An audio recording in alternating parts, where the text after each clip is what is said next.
সঞ্জীব চট্টোপাধ্যায় এর লেখাগুলো কেন জানি বেশি চেনা চেনা লাগে। পালামৌ পড়েছিলাম এই বইটা পড়ার আগে। আমি ভেবেছিলাম এই ভদ্রলোক বুঝি সাহিত্য সম্রাট বঙ্কিমচন্দ্রের ছোট ভাই, কিন্তু লেখায় বঙ্কিমের ছাপ নেই কেন ভেবে অবাক হয়েছিলাম। অনেক পরে জেনেছি পালামৌ এর সঞ্জীব চন্দ্র চট্টোপাধ্যায় আর লুটা কম্বলের সঞ্জীব চট্টোপাধ্যায় আলাদা ব্যক্তি। দুজনের নামের মধ্যে সামান্য পার্থক্যও আছে। বঙ্কিমের ভাই সঞ্জীব চন্দ্র চট্টোপাধ্যায় আর লুটা কম্বলের লেখক সঞ্জীব চট্টোপাধ্যায়। লুটা কম্বল মূল্যবোধ আর মানুষের অন্তর্মনের আধ্যাত্মিক সংকটের উপন্যাস।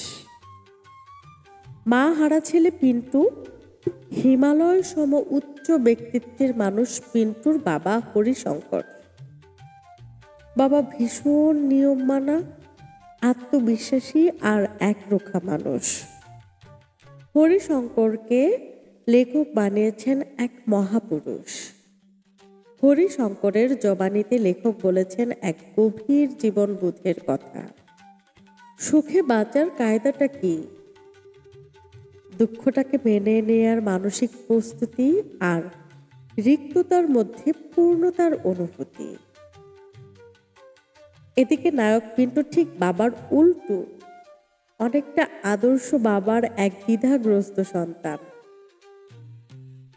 নায়ক পিন্টুর সাথে অনেক কিছু মিলে যায় আমাদের সাধারণ পাঠকদের। আমার ধারণা সব পাঠকেরই এমন মনে হবে। কঠোর শাসনে বড় হওয়া ছেলের মধ্যে ভয়, দ্বিধা প্রবল। একদিকে নারীর প্রতি আগ্রহ, অপরদিকে বাবার মতো বৈরাগ্য সাধনে ব্যর্থ।